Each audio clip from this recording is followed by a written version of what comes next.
खाली हाथ आया था और आज संसार से जा रहा है अलेक्जेंडर द ग्रेट, सिकंदर आजम, और उसके दोनों हाथ आज खाली, कुछ नहीं लेके गया। आपने चाय के बागान देखे होंगे, अंग्रेजों के बागान थे। वो अंग्रेज कहां गए? बागान तो यहीं छूट गए, चले गए, देश को भी छोड़ के चले गए। तो संसार का कुछ साथ जाने वाला नहीं है। एक राजा ने बहुत सुंदर महल बनाया और कहा भाई मैंने flawless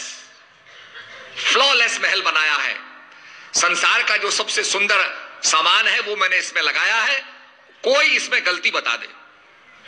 the king wanted to know any mistake, कोई गलती हो तो बताओ। सब आते थे, प्रशंसा करते थे, महाराज किस किस्म का पत्थर है, किस किस्म का सोना लगा है, राजा की बड़ी प्रशंसा करते थे, गलती कोई नहीं बता सका। एक दिन एक संत आ गए, साधु महाराज आ गए, उन्होंने भी देखा, देखने के बाद कहा राजन इसमें दो गलतियां हैं। राजा ने कहा महाराज दुनिया आती है, देखती है, प्रशंसा करती है, आप इसमें दो गलती बता रहे हो। रशिया के अंदर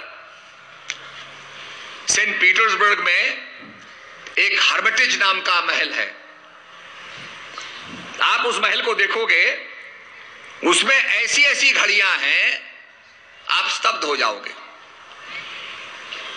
अगर एक वस्तु के सामने आप 1 मिनट खड़े होकर देखेंगे, केवल 1 मिनट, तो उस पूरे महल को, उस म्यूजियम को देखने के लिए आपको 1 साल से ऊपर लगेगा।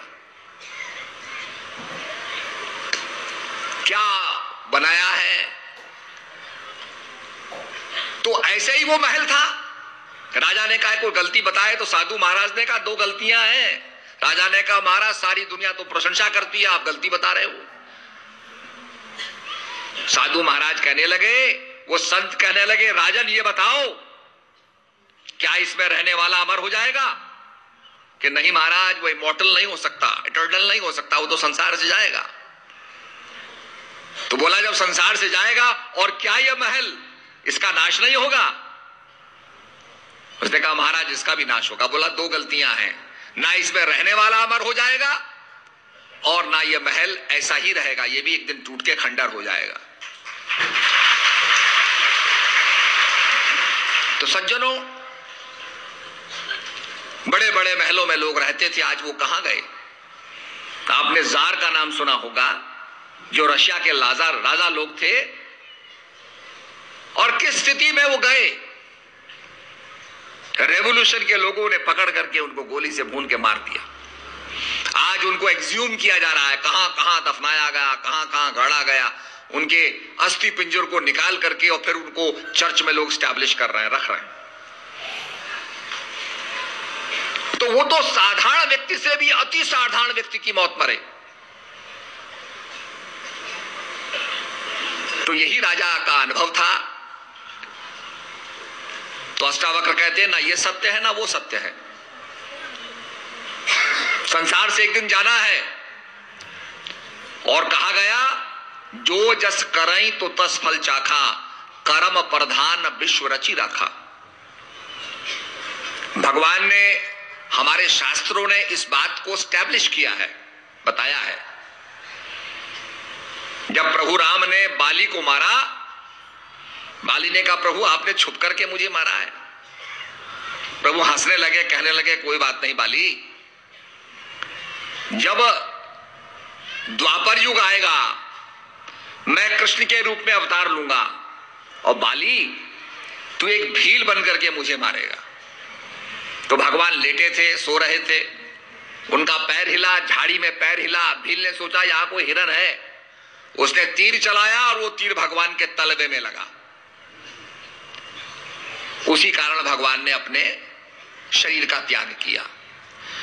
तो जो करता है, जो जस करई तो तस फल चाखा। दशरथ ने श्रवण कुमार को मारा। श्रवण कुमार के माता पिता श्राप देते हैं कि राजन आज हम पुत्र वियोग में अपना शरीर त्याग रहे हैं, हम श्राप देते हैं कि तुम भी पुत्र वियोग में अपने शरीर को त्यागोगे। तो राजा दशरथ राम कहते हुए हाय राम कहते हुए उन्होंने भी प्रणाम किया, शरीर को त्यागा। तो हमारे शास्त्रों में एक नहीं अनेक उदाहरण हैं, जो जस कराई तो तस फल चाखा। भगवान विष्णु ने नारद जी का मोह भंग करना चाहा। नारद जी को ऐसी माया रच दी, नारद जी एक माया के संसार में चले गए। देखते हैं वहां पर एक स्वयंवर हो रहा है, पहुंच गए, भगवान से प्रार्थना करते हैं प्रभु मुझे अपना रूप दे दो। आपका रूप इतना सुंदर रूप है कि मैं उसको पाकर के स्वयंवर के अंदर मेरा जो है चयन हो जाएगा। ये राजकुमारी मेरे गले में वरमाला डाल देगी। भगवान ने रूप दिया उसको। अब वो आगे बढ़ते थे, वो सोचते थे कि मुझे तो विष्णु का रूप प्राप्त हो गया है, भगवान का जो ओजस्वी स्वरूप है वो प्राप्त। वो आगे बढ़ते थे, वो बेचारी जो राजकुमारी थी वो डर के मारे पीछे हो जाती थी। मैं सोचा ये क्या हो रहा है। थोड़ी देर के बाद कुछ गणों ने देखा, उन्होंने कहा अरे नारद मुनि जरा अपना चेहरा तो देखो, क्या चेहरा लेके आए हो और स्वयंवर में पहुंचे हो। तो नारद को बड़ा गौरव था कि मैं सबसे सुंदर हूं, भगवान विष्णु का स्वरूप मुझे प्राप्त हुआ है। उसने कुएं में झांका तो क्या देखा कि भगवान ने उसको बंदर का रूप दे रखा था। तो इतना गुस्से में आ गए, क्रोध में आ गए कि श्राप दे डाला भगवान को कि तुमने मुझे बंदर का रूप दिया, आज मैं राजकुमारी का वर्ण नहीं कर सका, जाओ मैं श्राप देता हूं कि तुम्हारी पत्नी भी, उसका भी अपहरण हो जाएगा। जैसे मैं राजकुमारी के वियोग में भटक रहा हूं, तुम भी पत्नी के वियोग में भटकोगे। और श्राप दे दिया कि ये बंदर ही तुम्हारे काम आएंगे, जिस बंदर का तुमने मुझे रूप देकर के मेरा मजाक उड़ाया है। तो बंदरों ने भगवान की सी मदद की, पर जब श्राप दिया तो भगवान को वो भोगना पड़ा। तो every action has equal and opposite reaction, what we sow so shall we reap. इसीलिए कहा शुभ कर्म कर, ये मानव शुभ कर्म कर, शुभ कर्म करेगा तो तुझे शुभ गति मिलेगी। तो आज उसी ज्ञान को जानने के लिए जिसको राजा जनक ने जाना, अष्टावक्र से जाना, ये संसार सत्य नहीं है, संसार से एक दिन जाना है हमको। विदेश के लोग आज ट्रीटमेंट कर रहे हैं, लोगों को हिप्नोटाइज करते हैं और उससे लोग पिछले जन्म की बातों को पता लगाते हैं। तो पिछले जन्म में भी लोग जिसका जैसा अनुभव होता है वैसा वैसा संस्कार लेकर के पैदा होता है। किसी को पानी से भय है क्योंकि पिछले जन्म में वो पानी में डूब गया। आज ये बड़ी बड़ी रिसर्चें इसके ऊपर हो रही हैं और लोगों को पास्ट लाइफ्स के बारे में अब पता चल रहा है। तो इसीलिए जो ज्ञान राजा जनक ने प्राप्त किया, और राजा जनक ने जब ज्ञान प्राप्त किया, अष्टावक्र से ज्ञान प्राप्त किया, तब सुखदेव मुनि, वेदव्यास के पुत्र सुखदेव मुनि जाते हैं अपने पिता के पास, कहते हैं मुझे ज्ञान दो। पिता ने तो शास्त्रों को लिखा, महाभारत को लिखा, क्या क्या लिखा। तो वेदव्यास कहते हैं समय के सद्गुरु जो हैं वो राजा जनक हैं, उनके पास जाओ। तो सुखदेव मुनि राजा जनक के पास जाते हैं। राजा जनक ने भी खड़ा कर दिया, ठहरो, प्रतीक्षा करो। वो खड़े रहे, खड़े खड़े खड़े इंतजार करते रहे। राजा ने कहा अच्छा ऐसा है, ये बहुत देर तक खड़े हो गए, भूख लगी होगी, जाओ इनको भोजन कराओ। पर जब ये भोजन करते हुए हो तो इनके सर के ऊपर एक नंगी कटार बांध देना, नेकेड सोर्ड। राजा जनक के सैनिक जाते हैं, अभिवादन करते, महाराज आइए, आपने बड़ी देर तक प्रतीक्षा की, you have been waiting for a long time, आइए आपका स्वागत है, आप पहले भोजन कीजिए, तृप्त हो जाइए, फिर आपको जो है राजा जनक आपसे मिलेंगे। अब भोजन कराया जा रहा है, नाना प्रकार के भोजन रखे जा रहे हैं, और भोजन करते समय एक कटार, नेकेड सोर्ड उनके सर के ऊपर बांध दी गई। अब सुखदेव मुनि भोजन कर करने के बाद जल्दी जल्दी भोजन किया, करने के बाद हाथ मुंह धोया, प्रक्षालन करने के बाद राजा जनक के पास आते हैं। राजा जनक ने अभिवादन किया, आइए, कैसा लगा भोजन आपको? तो सुखदेव मुनि कहते हैं, भोजन तो मैंने किया, लगा कैसा ये तो पता नहीं था, मेरा ध्यान तो कटार में था कि कहीं ऐसा ना हो कि कटार का धागा टूट जाए और वो मेरे सर पे गिरे। तो मेरा ध्यान तो कटार पर था। तो राजा जनक ने कहा कि संसार में ऐसा रहो जैसे कीचड़ में कमल रहता है, ध्यान तुम्हारा उस आत्मज्ञान में परमपिता परमात्मा में रहना चाहिए। देखो मैं राजपाट में रहता हूं तो मेरा ध्यान इसमें नहीं है। इसीलिए राजा परीक्षित के बारे में आता है, लोगों ने कहा राजा परीक्षित कथा सुनते हैं और सुखदेव मुनि सुनाते हैं, दोनों सुन रहे हैं और सुखदेव मुनि का बड़ा विशेष प्रेम है। पर एक दिन सुखदेव मुनि सत्संग कर रहे थे, कथा सुना रहे थे, राजा परीक्षित बैठे थे, अचानक खबर आ गई कि साहब आपका महल जल गया, आग लगी है। सुखदेव मुनि बैठे सुनते रहे, सुनाते रहे और राजा परीक्षित सुनते रहे। फिर खबर आई साहब पूरा महल जल गया, आपके जो अंदर के कमरे हैं वो जल गए। बैठे रहे, लोग सब उठ के चले गए, पर परीक्षित नहीं हटे। थोड़ी देर के बाद समाचार आता है कि साहब आग बुझा ली गई है, सब कुछ ठीक ठाक है, थोड़ा बहुत जल गया और लोग लौट करके आ गए। तब लोगों ने देखा कि जिसका राज्य है वो राजा सत्संग सुन रहा है। लोगों ने प्रणाम किया कि धन्य है राजा परीक्षित और धन्य है सुखदेव मुनि। तो हमारा जो ध्यान, हमारा जो अटेंशन है, चित्त की वृत्तियों का निरोध, फ्लक्चुएशंस ऑफ द माइंड। आपने देखा सबसे पहले हाइड्रोजन का, जिसमें एक न्यूक्लियस होता है, एक इलेक्ट्रॉन होता है, एक प्रोटॉन होता है, उसमें एक और जोड़ दो तो दो आपके इलेक्ट्रॉन हो जाएंगे, दो प्रोटॉन हो जाएंगे और वो हीलियम बन जाएगा।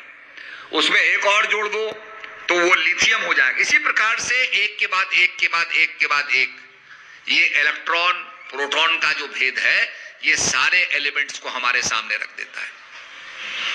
जो एलिमेंट्स नहीं भी है उनको कृत्रिम रूप से बनाया जाता है, जिनकी हाफ लाइफ कुछ मिनट है, ऐसे प्रोडक्ट्स तैयार किए जाते हैं, रचना की जाती है। इसीलिए भगवान गीता में कहते हैं, अर्जुन ये संसार 3 गुणों से बना है, सत, रज और तम। इन 3 गुणों को विज्ञान कहता है, ये इलेक्ट्रॉन है, ये प्रोटॉन है, ये न्यूट्रॉन है। ये फंडामेंटल पार्टिकल से ही सारा संसार बना है। आपने विज्ञान का अध्ययन किया होगा तो पीरियोडिक चार्ट के अंदर आता है कि कितने इलेक्ट्रॉन है, कितने प्रोटॉन है। इसी का फर्क है, वेरिएशन है, और इसी वेरिएशन से एलिमेंट्स बनते चले जाते हैं, तत्व बनते चले जाते हैं।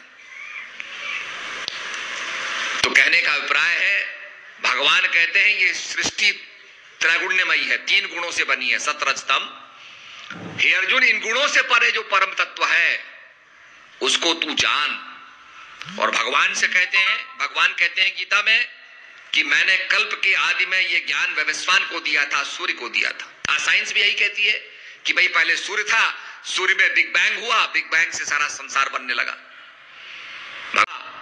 और इसको पुनः जागृत करने के लिए पवित्राय साधुनां विनाशाय चतुष्कृताम धर्म संस्थापनार्थाय संभवामि युगे युगे, इसका फिर से जागरण करने के लिए मैं आता हूं। आपने देखा होगा, सिक्का पानी में पड़ जाए और उसमें मट्टी आ जाए तो सिक्के का नाश नहीं हुआ, मट्टी हटेगी, सिक्का फिर चमकने लगेगा।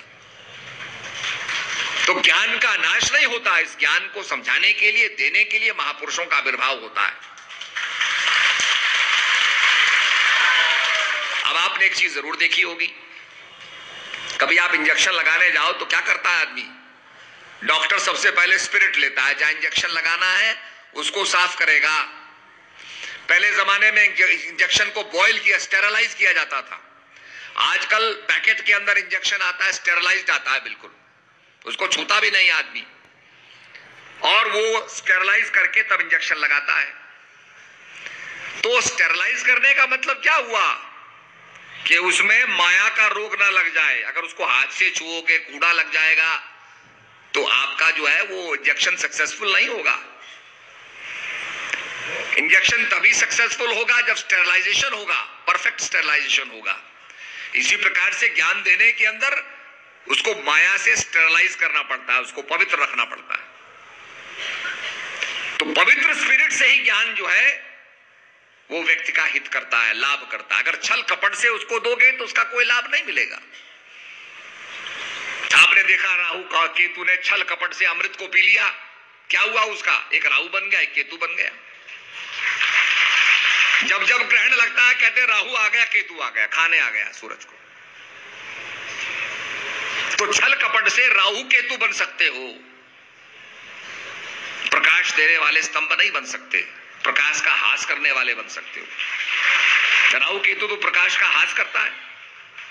तो इसीलिए मैं ये कहना चाहता हूं, और नए साल में उसी भावना के साथ, जिस भावना से राजा जनक ने प्रचार किया, जिस भावना से सुखदेव मुनि ने राजा परीक्षित को ज्ञान दिया, उसी भावना से, क्योंकि आपको पता है जो समस्या राजा परीक्षित के पास थी वो हमारे पास भी है। हफ्ते में 7 दिन होते हैं, 7वें दिन राजा परीक्षित की मौत होनी थी। लोगों ने कहा साहब ये पठन पाठन करें, धर्म स्थलों पर जाएं। लोगों ने कहा ये संभव नहीं है, इतना समय में सब कुछ नहीं हो सकता। तो फिर ये कहा गया कि अगर आत्मज्ञानी राजा परीक्षित को ज्ञान दे देंगे तो राजा परीक्षित का उद्धार हो जाएगा। तो वो आत्मज्ञान को प्राप्त करके अपना कल्याण करें। नए वर्ष के अंदर नई उमंग के साथ हम साधना करें और इसको जानें। ये तो ऐसा अमर फल है, प्राप्त करने के बाद जो सेवन नहीं करेगा वो अमर नहीं हो सकता। इसका तो सेवन करना पड़ेगा, खाना पड़ेगा, और सैंक्टिटी के साथ, पवित्रता के साथ खाना पड़ेगा। यहां हमारे ऑस्ट्रेलिया के प्रेमी, अफ्रीका के प्रेमी आए हैं, तो श्रद्धेव जी ने कहा भाई वाटर बॉटल पीना, बाहर का पानी पियोगे, बाहर का खाओगे तो डिसेंट्री हो जाएगी। जब पानी के अंदर पवित्रता रखी जाती है, जो भी कोई विदेश से आता है तो उसको कहा जाता है वाटर बॉटल। जब पीने के पानी में है तो ज्ञान में तो भाई और भी सैंक्टिटी की जरूरत है, और भी पवित्रता की जरूरत है। तो सदगुरु महाराज उसी पवित्रता के साथ ज्ञान को देते हैं, माया से स्टेरलाइज करके देते हैं ताकि माया का प्रभाव ना चले। तो मैं नए वर्ष में सबको बधाई देते हुए, नव वर्ष सबके लिए मंगलमय हो और आप लोग साधना में आगे बढ़ें। इन्हीं शब्दों के साथ सबको मेरा आशीर्वाद, हरिओम।